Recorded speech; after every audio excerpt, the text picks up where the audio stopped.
বাঙালিদের দুপুরের পাতে ডাল ভাতের সাথে দারুণ মানায় কিন্তু এই পোস্তর বড়া।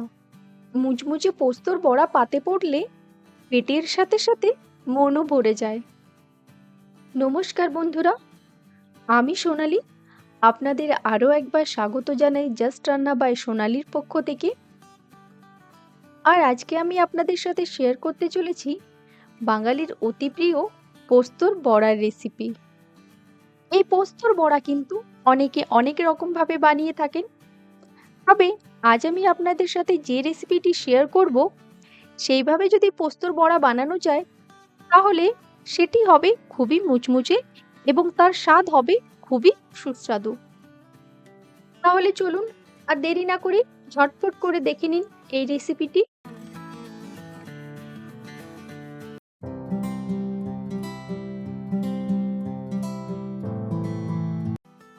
আর এই পোস্তর বড়া বানানোর জন্য আমি এখানে নিয়ে নিচ্ছি 125 গ্রাম পোস্ত। আর এই 125 গ্রাম পোস্ত থেকে মোটামুটি 5 থেকে 6টা বড়া অনায়াসে হয়ে যায়। আপনারা অবশ্যই পরিমাণটা আপনাদের হিসেব অনুযায়ী নিয়ে নেবেন। এরপর আমি এখানে নিয়ে নিয়েছি 3 টেবিল চামচ সাদা তিল। আর এই সাদা তিলটা আমি একটুখানি রোস্ট করে নিয়েছি। এই সাদা তিলটা একটুখানি রোস্ট করে নিলে এটার টেস্টটা খুবই ভালো আসে। এরপর আমি এই পোস্ত এবং তিলটাকে গুঁড়ো করে নিচ্ছি। এই দেখুন, আমি এখানে গুঁড়ো করে নিয়েছি। আর আমি কিন্তু এখানে কোনো রকম জল ব্যবহার করিনি, জল ছাড়াই আমি এটাকে গুঁড়ো করে নিয়েছি। এই দেখুন, এর কনসিস্টেন্সিটা ঠিক এই রকম ভাবে আপনাদের গুঁড়ো করে নিতে হবে। এরপর আমি এখানে একটা বাউল নিয়ে নিলাম। তারপর গুঁড়ো করে রাখা পোস্তটা এর মধ্যে ঢেলে দিচ্ছি।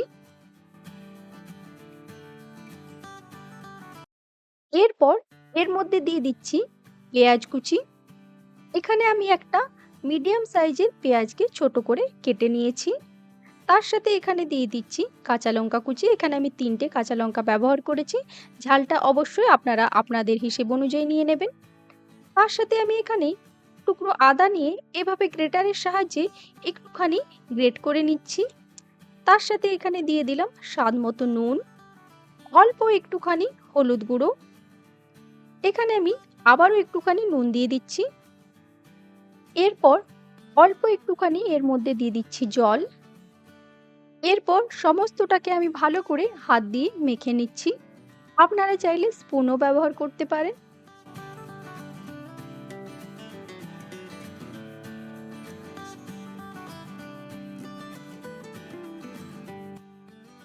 এই দেখুন, আমি এখানে খুব ভালো করে পোস্তটাকে মেখে নিয়েছি। তাহলে চলুন এরপর বড়াগুলো বানিয়ে নিই। আর তার জন্য আমি প্রথমে এই মিশ্রণ থেকে একটু একটু করে নিয়ে বড়ার আকারে বানিয়ে নেব। প্রথমে আমি একটা বলের আকারের এইরকম বানিয়ে নিলাম। আর তারপর অন্য হাতে রেখে এটাকে এইরকম চ্যাপ্টা মতো একটুখানি করে নিলাম। ঠিক এইভাবেই আমি সমস্ত বড়াগুলো বানিয়ে নিচ্ছি। এই দেখুন, আমি এখানে সবগুলোই বড়ার আকারে বানিয়ে নিয়েছি। এরপর আমি এখানে একটা প্লেটের মধ্যে নিয়ে নিয়েছি কিছুটা গোটা পোস্ত।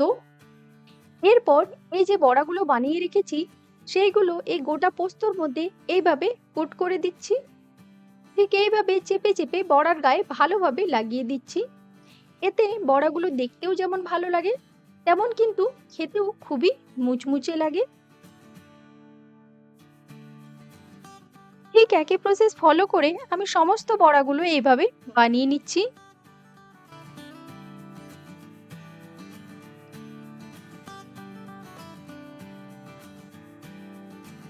এই দেখুন, আমি এখানে সমস্ত বড়াগুলো গোটা পোস্ত দিয়ে কোট করে নিয়েছি। এরপর এগুলো ভেজে নেব। আর এই বড়াগুলো ভাজার জন্য আমি এখানে নিয়ে নিয়েছি পরিমাণ মতো সর্ষের তেল। এই পোস্তর বড়া কিন্তু সর্ষের তেল দিয়ে ভাজলে তার স্বাদটা খুবই ভালো লাগে। আর গরম তেলে বড়াগুলো দেওয়ার পর আমি এখানে গ্যাসের ফ্লেমটাকে মিডিয়াম টু লোতে করে দিয়েছি। এইভাবে যখন এক সাইডটা ভালোভাবে ফ্রাই হয়ে যাবে তখন আমি অন্য সাইডে পাল্টে দেব। এখানে যদি গ্যাসের ফ্লেমটাকে হাই রাখা হয় তাহলে ওপর থেকে তো এটা ভালোভাবে ফ্রাই হয়ে যাবে, কিন্তু ভেতরে কাঁচা থেকে যাবে। তাই সব সময় গ্যাসের ফ্লেমটাকে মিডিয়াম টু লোতে রেখে তারপরে এটা ভেজে নেওয়া দরকার। এভাবে আমি পোস্তর বড়াগুলোকে দু সাইডে ভালোভাবে উল্টে পাল্টে ভালো করে ভেজে নিচ্ছি।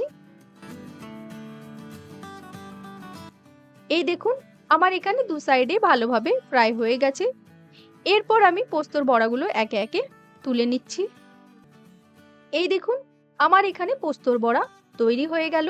আর এই পোস্তর বড়া বানানোর জন্য আমি কিন্তু কোনো রকমের ময়দা, কর্নফ্লাওয়ার এইসব জাতীয় কোনো কিছুই ব্যবহার করিনি।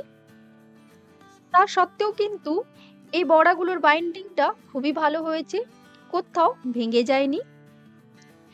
এইভাবে পোস্তর বড়া বানালে মুচমুচে হবে এবং খেতেও খুবই ভালো লাগবে। তাহলে আপনাদের কেমন লাগলো আজকের আমার এই রেসিপি, তা আমাকে অবশ্যই কমেন্টে লিখে জানাবেন। এবং যদি আপনাদের এই রেসিপি ভালো লেগে থাকে তাহলে অবশ্যই আমাকে লাইক, শেয়ার এবং সাবস্ক্রাইব করবেন। আর পাশে থাকা বেল আইকনটি প্রেস করতে কিন্তু একদম ভুলবেন না, যাতে করে সবার আগে আমার ভিডিও নোটিফিকেশন আপনার কাছে পৌঁছে যায়। ভালো থাকবেন, সুস্থ থাকবেন। আজকের এই ভিডিওটি দেখার জন্য ধন্যবাদ।